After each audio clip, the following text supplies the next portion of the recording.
The following is an unprofessional, unedited narration of The Adventures of Huckleberry Finn by Mark Twain, narrated by me, Luke Huntley. Alright, let's get it started. You don't know me without you have read a book by the name of The Adventures of Tom Sawyer, but that ain't no matter. That book was made by Mr. Mark Twain, and he told the truth, mainly. There were some things he stretched out, but he mainly told the truth. Now that is nothing. I never seen anybody but lied one time or another, without it was Aunt Polly or the widow, maybe Mary. Aunt Polly, Tom's Aunt Polly, she is, and Mary and the widow Douglas is all told about in that book, which is mostly a true book, with some stretches, as I said before. Now, the way that the book winds up is this. Tom and me, we find the money that the robbers hid in the cave, and it makes us rich. Well, we get $6,000 apiece, all gold. It was an awful sight of money when it was piled up. Well, Judge Thatchett, he took it and put it out in an interest, and it fetched us $1 a day, apiece, all the year around. More than a body could tell what to do with. The widow Douglas, she took me for her son, and allowed she would civilize me, but it was rough living in the house all the time, considering how dismally regular and decent the widow was in all her ways. And so, when I couldn't stand it no longer, I let out. I got into my old rags and my sugar hogshead again, and was, free and satisfied. But Tom Sawyer, he hunted me up and said he was gonna start a band of robbers, and I might join if I would go back to the widow and be respectable. So I went back. The widow, she cried over me and called me a poor lost lamb. And she called me a lot of other names too, but she never meant no harm by it. She put me in them new clothes again, and I couldn't do nothing but sweat and feel all cramped up. Well, then the old thing commenced again.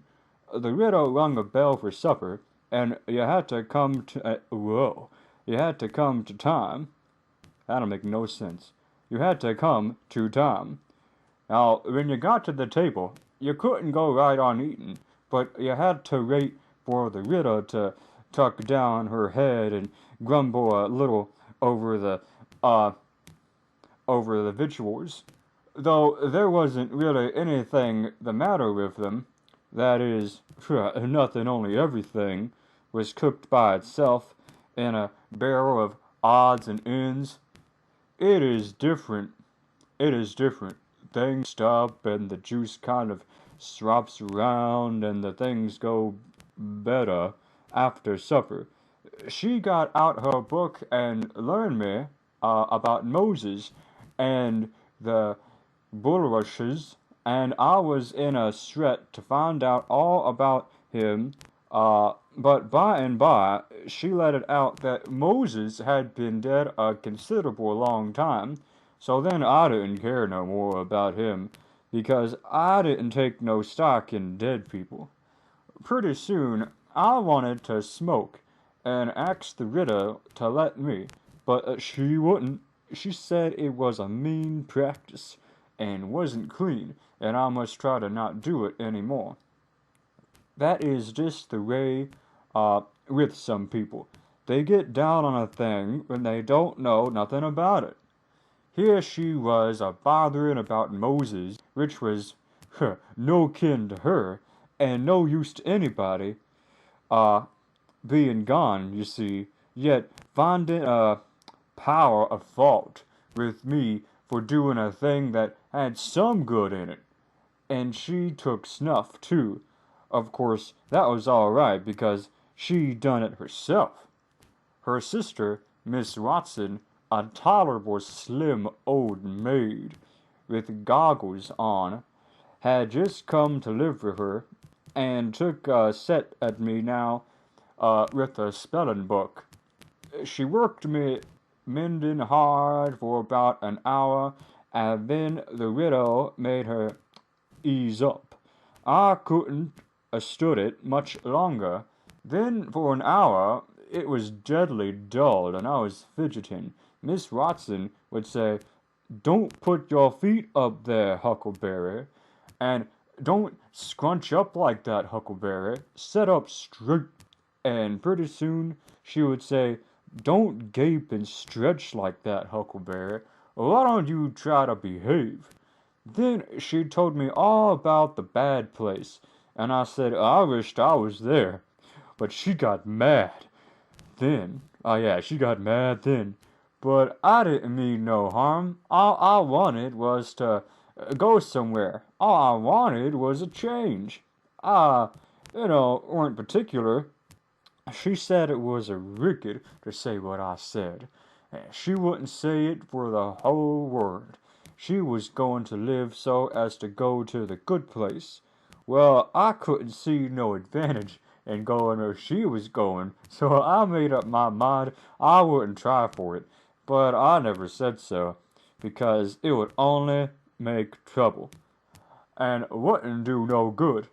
Now, she had got a start, and she went on and told me all about the good place. She said all a body would have to do there was to go around all day long with a harp and sing forever and ever. So I didn't think much of it, but I never said so.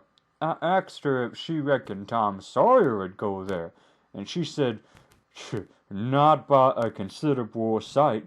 I was glad about that, because I wanted him and me to go together. Now, Miss Watson, she kept picking at me, and it got tiresome and lonesome.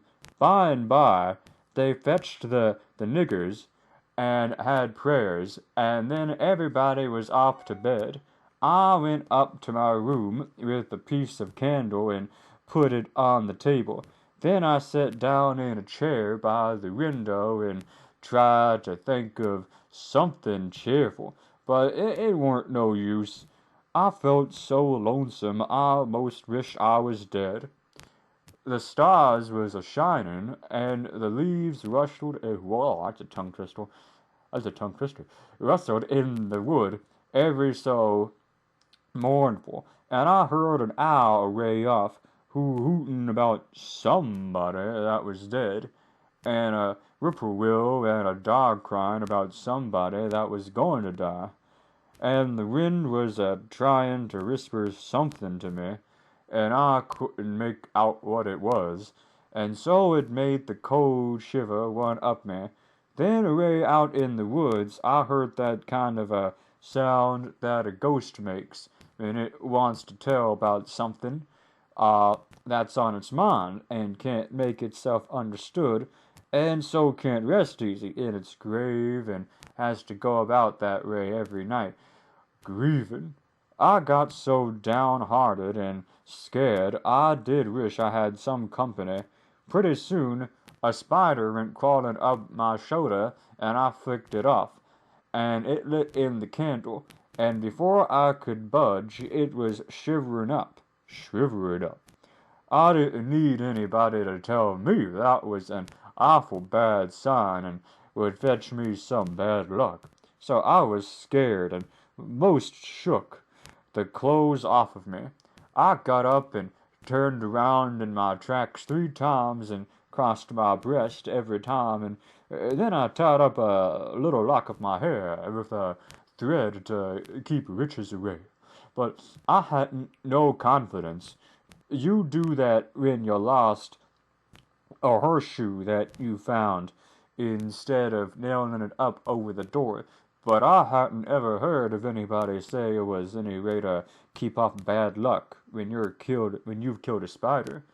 I sat down again, shaking all over, and got out my pipe for a smoke, for the house was all as still as death now, and so the widow wouldn't know. Well, after a long time I heard the clock away off in the town go boom, boom, boom, 12 licks, and all still again, stiller than ever. Pretty soon I heard a twig snap down in the dark, amongst the trees. Soon there was a stirring. There was a stirring. Gotta watch those periods and commas. I sat still and listened. Directly I could just barely hear a meow, meow down there. That was good, says I, meow, meow, as soft as I could. And then I put on the light and scrambled out of the window into the shed. Then I slipped down to the ground and crawled in amongst the trees, and sure enough, there was Tom Sawyer a-waiting for me. Here's chapter 2. Well, we went tiptoeing along a path amongst the trees back towards the end of the widows, stooping down as so the branches wouldn't scrape our heads. When we was passing by the kitchen, I felt over a root and made a noise. We crouched down and laid still. Miss Watson's nigger named Jim was a-settin' in the kitchen door. We could see him pretty clear because there was a light behind him. He got up and stretched his neck out about a minute, listening. Then he says, "Who dat? Who there?" He listened some more. Then he came tiptoeing down and stood right between us. We could have touched him, nearly. Well, likely it was minutes and minutes that there wasn't a sound, and we were all there so close together. There was a place on my ankle that got itching, but I didn't scratch it. And then my ear began to itch, and next my back, right between my shoulders. Seemed like I'd die if I couldn't scratch. Well, I'd noticed that thing plenty of times, since if you... Whoa, I'm getting our tongue tied. Plenty of times since. Periods and commas. If you are with the quality, or at a funeral, or trying to go to sleep when you ain't sleepy, if you are anywheres where it won't do for you to scratch, why, you will itch all over and upwards, or 1,000 places. Pretty soon you just say, Jim says, "Say, who is you? Who is you, dog, my cats, or if I didn't hear something, well, I know what I's gonna do. I's gonna sit down here and listen till I hears it again." So he sat down on the ground between me and Tom. He leaned his back up against a tree and stretched his legs out till one of them most touched one of mine. My nose began to itch. It itched till the tears came into my eyes, but I doesn't scratch. Then it began to itch on the inside. Next I got to itching underneath. I didn't know how I was gonna sit still. This miserableness was as much as 6 or 7 minutes, but it seemed a sight longer than I was itching in every 11 different places. Now, oh boy, I reckoned I couldn't stand it more over a minute longer, but I set my teeth hard and got ready to try. But then Jim began to breathe heavy, and he began to snore, and then I was pretty comfortable again.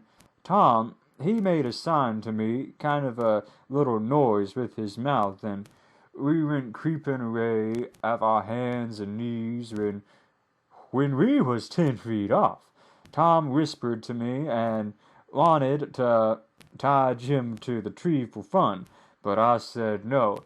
He might wake up and make a disturbance, and then they'd find out I wasn't in. Then Tom said he hadn't got candles enough, and he would slip in the kitchen and get some more. I didn't want him to try. I said Jim might wake up and come, but Tom wanted to risk it. So we slid in there and got 3 candles, and Tom laid 5 cents on the table for pay. Then we got out, and I was in a sweat to get away. Uh, but nothing would do Tom. But, oh boy. But he most crawled to where Jim was on his hands and knees and placed something on him. I waited, and it seemed a good while. Everything was so still and lonesome. As soon as Tom was back, we cut along the path around the garden fence, and by fetched up on the steep top of the hill, the other side of the house. Tom said he slipped Jim's hat off of his head and hung it on a limb right above him, and Jim stirred a little, but he didn't wake. Afterwards, Jim said the witches bewitched him and put him in a trance, and rode him all over the state, and then set him under the trees again, and hung his hat on a limb to show who done it. And next time Jim told it, he said they rode him down to New Orleans, and after that, every time he told it, he spread it more and more, till and by and said they rode him all over the world, and tied him most to death, and his back was all over saddle boats, and Jim was monstrous proud about it. And he got so he wouldn't hardly notice the other niggers. The niggers would come miles to hear Jim tell about it, and he was more looked up to it than any nigger in the country. Strange niggers would stand with their mouths open and look him all over, same as if he was a wonder, and niggers, hold on now, he was a wonder. Niggers is always talking about riches in the dark by in the kitchen fire, but whenever one was talking and letting on to know all about such things, Jim would happen in and say, what do you know about riches? And that nigger was corked up and had to take. Jim always kept that 5-cented piece around his neck with the string, and said it was a charm the devil gave to him with his own hands, and told him he could cure a body with it and fetch riches whenever he wanted to, just by saying something to it. But he never told what it was he said to it. Niggers would come from all round there and give Jim anything they had, just for a sight of that 5-cented piece. But they wouldn't touch it, because the devil had had his hands on it. Jim was most ruined for his servant, because he got so stuck up on account of having seen the devil, but had been rode by riches.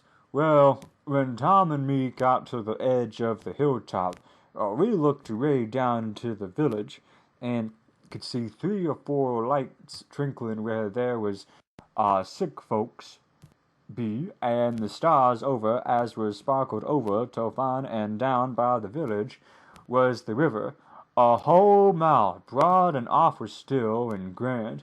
We went down the hill and found Joe Harper and Ben Rogers and 2 or 3 more of the boys held up in the old tanyard.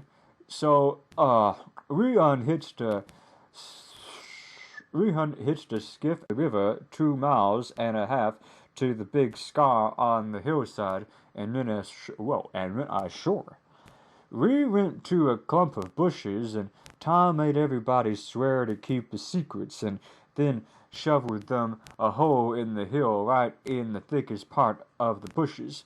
Then we lit the candles and crawled in on our hands and knees.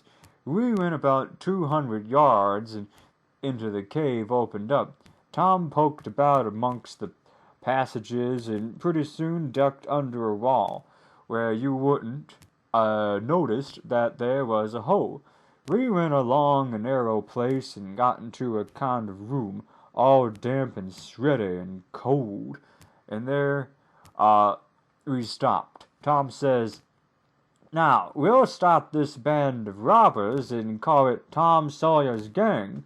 Everybody that wants to join has to take an oath and write his name in blood." Everybody was willing, so Tom got out a sheet of paper that he had wrote the oath on and read it.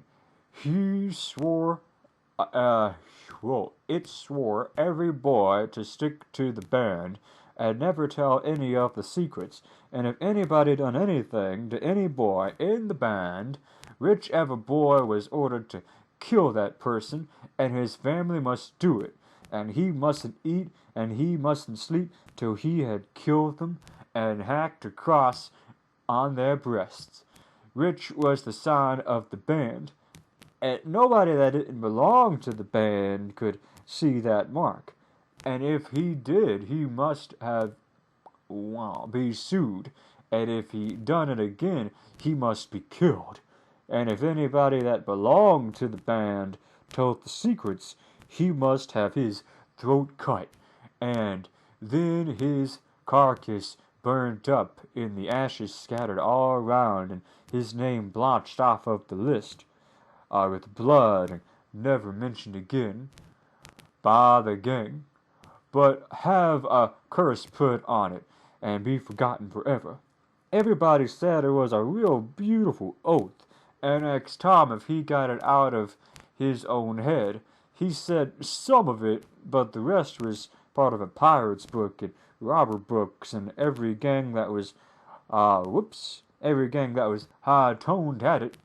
Some thought it would be good to kill the families of the boys that told the secrets. Tom said it was a good idea, so he took a pencil and wrote it down. Then Ben Rogers says, "Huh, here's Huck Finn. He hadn't got no family. What you gonna do to him about him?" "Well, hadn't he got a father?" says Tom Sawyer. "Yes, he's got a father, but you can't never find him these days. He used to lay drunk with the hogs in the 10 yard, but he hadn't been seen in these parts for a year or two. They talked it over, and they was going to rule me out, because they said everybody must have a family or somebody to kill, or else it wouldn't be fair and square for the others. Well, nobody could think of anything to do. Everybody was stumped and set still. I was most ready to cry, but all at once I thought of a way, and so I offered them Miss Watson. They could kill her. Everybody said, "Oh, she'll do. That's all right. Huck can come in." Then they all struck a pin in their fingers to get blood to sign with. I made my mark on the paper. "Now," says Ben Rogers, "what's the line of business of this gang?" "Nothing, only robbing and murder," Tom says. "But who we gonna get to rob? Houses or cattle or stuff? Stealing cattle and such things ain't robbing. It's burglary," says Tom Sawyer. "We ain't burglars. That ain't no sort of style.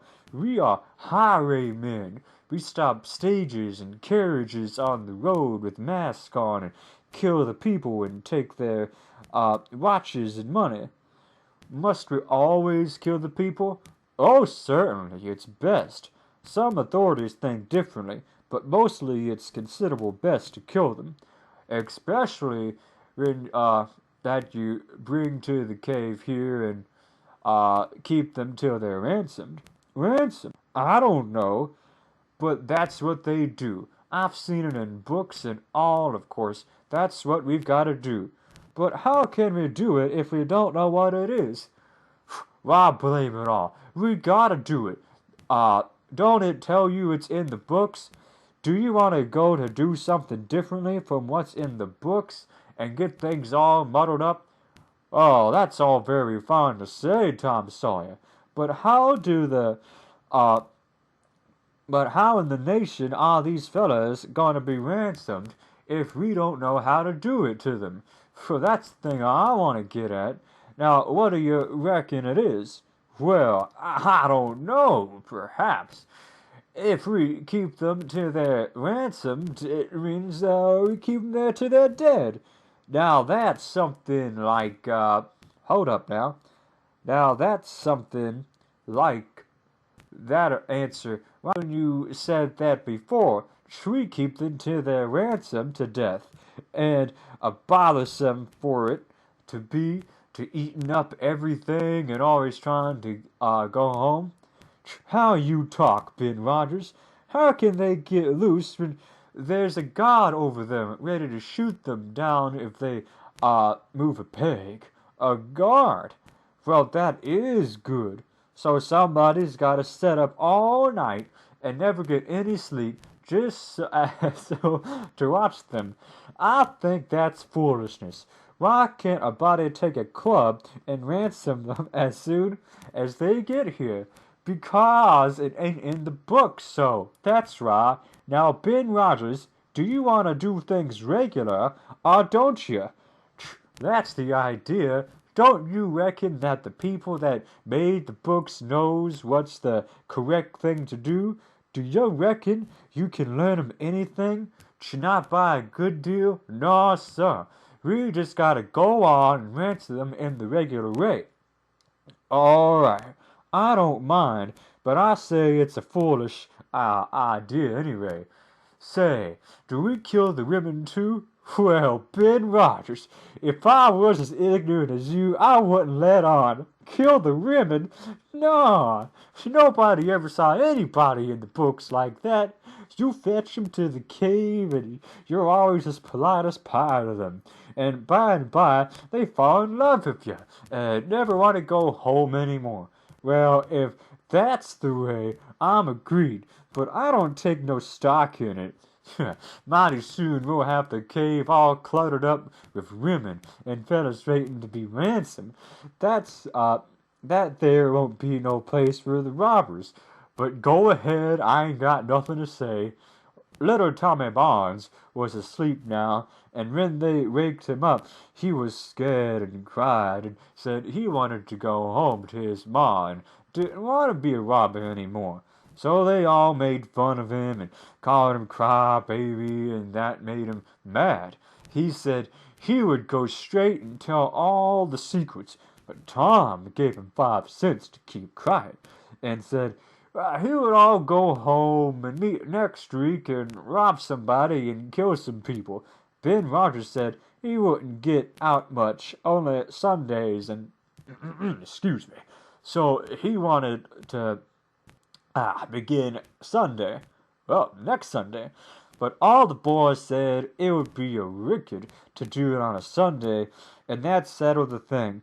They agreed to They agreed to get together and fix a day as soon as they could, and then re-elected Tom Sawyer first captain and Joe Harper second captain of the gang, and so started home.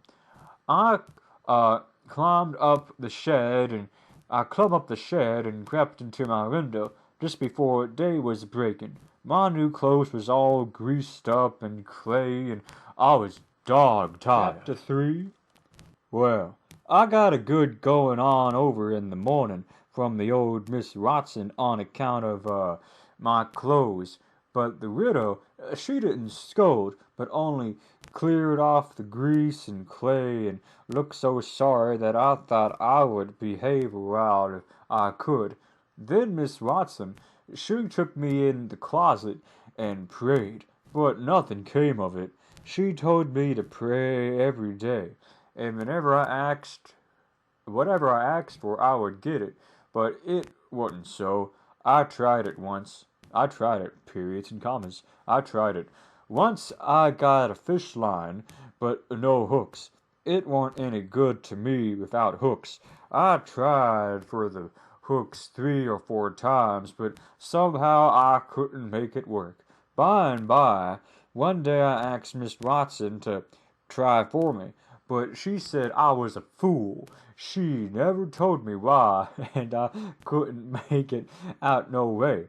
I sat down one time back in the woods and had a long think about it. I says to myself, if a body can get anything they pray for, why don't Deacon Wren get back the money he lost on pork? Why can't the widow get back her silver snuff box that was stolen? Why can't Miss Watson fat up? No, says I to myself, there ain't nothing in it. I went on and told the widow about it, and she said the thing a body could get by praying for it was spiritual gifts. That was too much. That was too many for me. But she told me what she meant.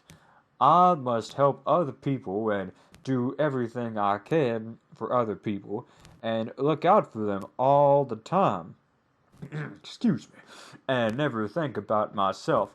This was including Miss Watson, as I took it. I went out in the woods and turned it over in my head a long time, but I couldn't see advantage about it, except for the other people. So at last I reckoned I wouldn't worry about it anymore, but just let it go. Sometimes the widow would take me one side and talk about Providence in a way to make a body's mouth rot. Maybe next day Miss Watson would take hold and knock it all down again. I judged I would see that there was two Providences, and a poor chap would stand a considerable show with the widow's Providence. But if Miss Watson's got him there, uh, weren't no help for him any more. I thought it all out, and reckoned I would belong to the widows. If he wanted me, though, I couldn't make out how he was uh, agony to me any better. All then there were. I apologize for these stumblings. I ain't no professional. Than what he was before, seeing I was so ignorant and so kind of low down and ornery. Pap, he hadn't been seen for a year, and that was comfortable for me. I didn't want to see him no more. He used to always rail me when he was sober and could get his hands on me, though I used to take to the woods most of the time when he was around. Well, about this time he was found in the river, drowned, about 12 miles about town. So people said, so people said. They judged it was him, anyways. Said this drowned man was just his size, and was ragged, and had uncomfortably long hair, which was all like Pap. But they couldn't make nothing out of the face, because it had been in the water so long, it weren't much like a face at all. They said he was floating on his back in the water. They took him and buried him on the bank, but I weren't convinced. Uh, long because I wasn't convinced long, because I happened to think of something I knowed mighty well, that a drowned man don't float on his back, but on his face. So I knowed then that that weren't Pop, but a woman dressed up in a man's clothes. So I was uncomfortable again. I judged the old man would turn up again. By and by, though, I wished he wouldn't. We played robbers, and now and then, about a month, and then I resigned. All the boys did. We hadn't robbed nobody, we hadn't killed anybody, but only just pretended. We used to hop out of the woods and go charging down on hog droves and women and carts, taking garden stuff to market. But we never, oops, but we never halved any of them. Uh, Tom Sawyer called the hogs ingots, and he called the turnips and stuff jurlier. And I am mispronouncing these names. And we would go to the cave and powwow over what we had done and how many people we had killed and market. But I couldn't see no profit in it. One time Tom sent a boy to run about town with a blazing stick, which he called a slogan, which was the sign for the gang to get together. And then he said he had got a secret news by his spies that next day a whole parcel of Spanish merchants and rich Arabs was going to camp in Cave Hollow, which was 200 elephants and 600 camels and over 1,000 sultan mules, all hauled down with diamonds, and they didn't have only a guard of 400 soldiers, and so uh, we would lay in ambiguous, that's how you pronounce that word, as he called it, and kill the lot and scoop them, and said we must stick up our swords and guns and get ready. He never could go after even a turnip cart, but he must have the swords and guns all scooched up off of it. Through there was only lath and broomsticks, and you might scowl at them till you rotted, and then they weren't worth a mother of ashes. That's not how you put it. A mouthful of ashes than what they was before. I didn't believe we could lick such a crowd of Spanish and Arabs, but I wanted to see the camels and elephants, so I was on hand. Next day, Saturday, in the ambuscade, and when we got the word, we rushed out of the woods and down the hill. But there wasn't no Spaniards and Arabs, and there weren't no camels, nor no elephants. It wasn't anything but a Sunday school picnic, and only a primary class at that. We busted it up and closed the children up in the holler, but we never got anything but some doughnuts and jam. Though Ben Rogers got a rag doll and Joe Harper got a hymn book and a tract, and then the teachers charged in and made us drop everything and cut. I didn't see no diamonds, and I told Tom Sawyer so. He said there were lots of 'em there anyways, and he said there was Arabs there too, and elephants and things. I said, why couldn't we see them then? He said, if I weren't so ignorant, but had read a book called Don Quixote, I could have known without asking. He said it was all done by enchantments. He said there was hundreds of soldiers there, and elephants and treasures and so on. But we had enemies, which he called magicians, and they had turned the whole thing into an infant Sunday school. Just out of spite, I said, all right. Then the thing for us to do was to go for the musicians. Tom Sawyer said I was a numbskull. Why, he says, a musician could call up a lot of genies, and they would bash you up like nothing before you could say Jack Robinson. They are as tall as a tree and as big around as a church. Well, I says, suppose we get some genies to help us. Can't we kick the other crowd then? How you go on to get them? How you going to go on to get them? I don't know. How did they get them? Why, they rub an old tin lamp or an iron ring, and then the genies come tearing in with the thunder and lightning ripping around and the shaking and everything they're told to do. And they do, and they up and do it. They don't think nothing of putting a shot, they don't think nothing of putting a shot tower up by the roots and belting a Sunday school superintendent over the head with it, or any other man who tear around so. Why, whoever rubs the lamp or the ring, they belong to whoever rubs the lamp or the ring. And they've got to do whatever he says. If he tells them to build a palace 40 miles long out of diamonds until it fell a chewing gum or whatever, why, you want, and fetch an emperor's daughter from China for you to marry, and they go to do it, and they've got to do it. It before sunup or morning too, and more. They've got to waltz that palace around over the country wherever you want it.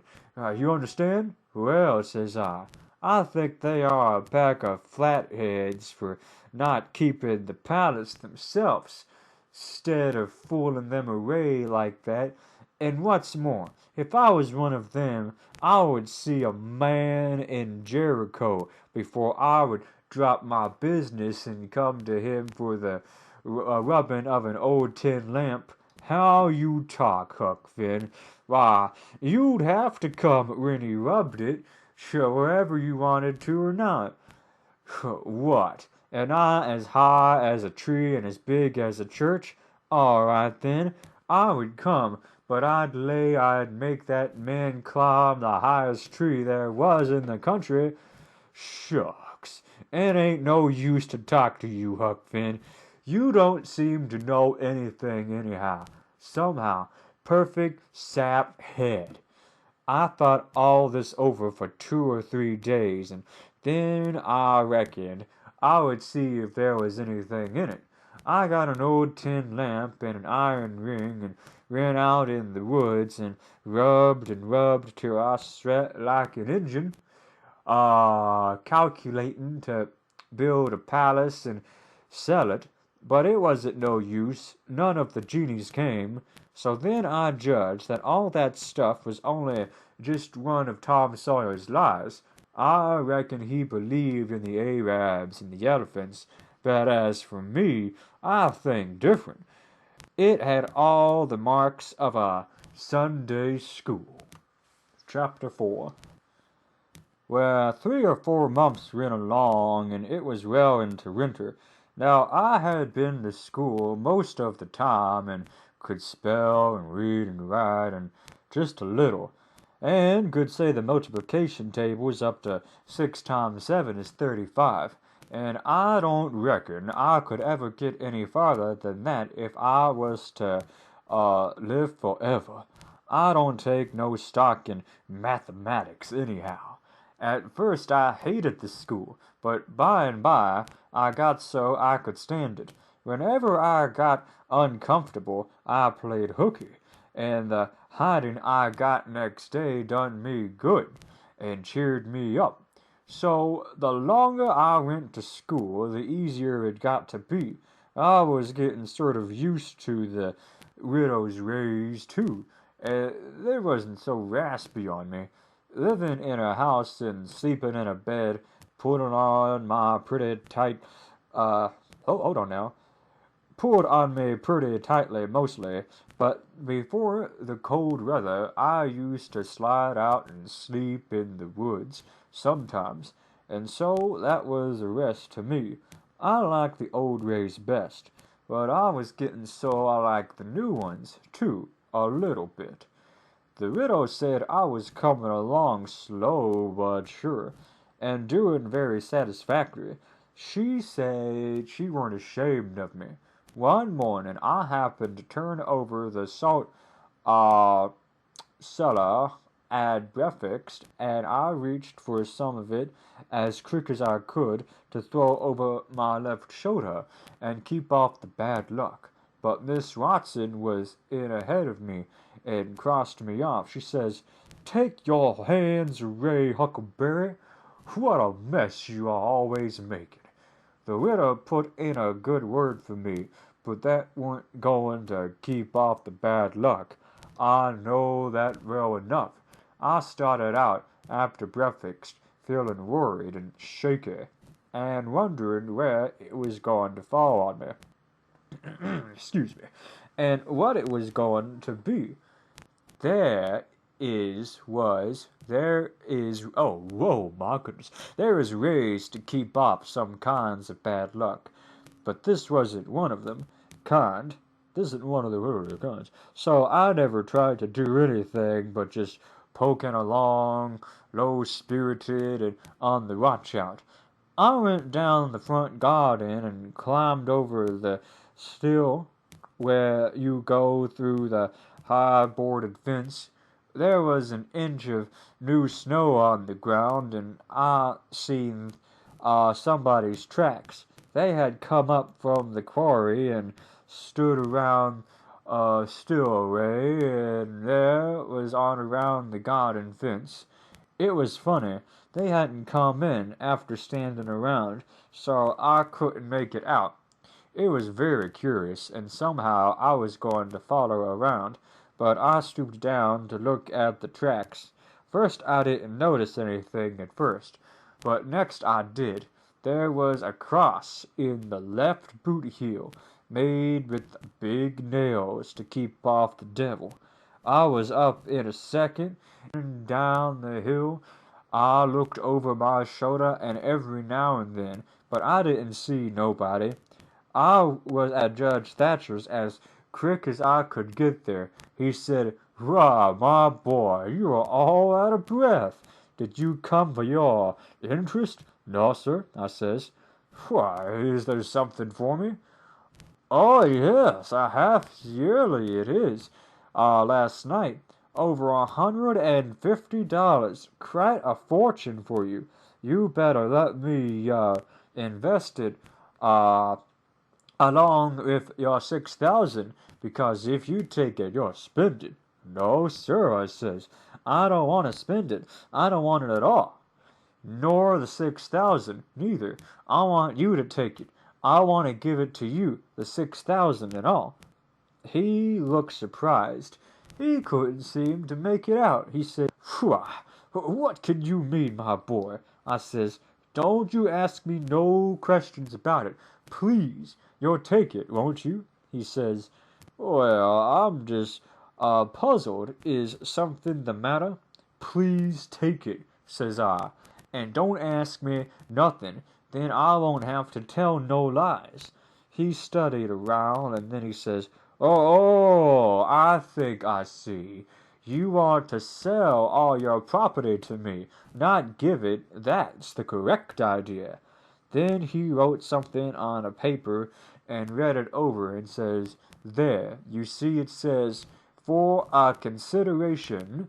That means I have bought it off you and you paid for it. Here's $1 for you. Now you sign it." So I signed it and left. Miss Watson's nigger, Jim, had a hairball as big as your fist, which had been took up off the fourth stomach of an ox, and he used it for magic.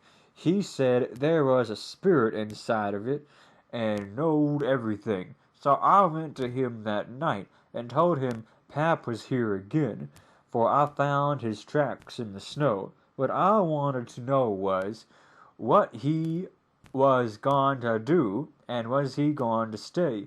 Jim got out his hairball and said something over it, and then he held it up and dropped it on the floor. It fell pretty solid and only rolled about an inch. Jim tried it again, and the other time it acted just the same. Jim got down on his knees and put his ear against it and listened, but it weren't no use. He said it wouldn't talk. He said sometimes it wouldn't talk without money. I told him I had an old slick counterfeit quarter that weren't no good because the brass showed through the silver a little, and it wouldn't pass nohow, even if the brass didn't show, because it was so slick. It felt greasy, and so that would tell it everyone every time. I reckon I wouldn't say nothing about the $1 I got from the judge. I said it was pretty bad money, but maybe the hairball would take it, because maybe it wouldn't know the difference. Jim smelled it, and bit it, and rubbed it, and said he would manage, so the hairball would think it was good. He said it would split open a raw Irish potato and stick the quarter in between, and keep it there all night. And next morning you couldn't see no brass, and it wouldn't feel greasy no more. And so anybody in town would take it in a minute, let alone a hairball. Well, I know the potato would do that before, but I had forgotten it. Jim put the quarter under the hairball and got down and listened again. This time he said the hairball was all right. He said it would tell my whole fortune if I wanted it to. I says, "Go on." So the hairball talked to Jim, and Jim told it to me. He says, "Your old father don't know yet what he's a going to do. Sometimes he expect he go way in the ages. Hold on now. Way in, then again, he expecting he'd stay. The best way is to rest easy and let the old man take his own way. There's two angels hovering around about him. One of 'em is right and shiny, and another is black. The white one gets him to go right a little, while the dark black one set on him about to set up. A body can't tell yet which one going to fetch him at the last, but you is all right. You gonna have to consider considerable trouble in your life, in considerable joy. Sometimes you going to get hurt, and sometimes you going to get sick. But every time you're going to get well again. There's two angels flying about you in your life. One of 'em's light on other one is dark. One is rich and other is poor. You's gonna marry the poor one, but first in the rich one. By and by, you wants to keep away from the water as much as you can and don't run no risk, 'cause it's down in the hills and you's going to get hung. When I lit my candle and went up to my room that night, there was Pap himself. Whew, Lord, Lord, how did Elijah Wood manage to narrate it? I don't know. That's the end of part 1. Stick around for part 2 of chapter 5.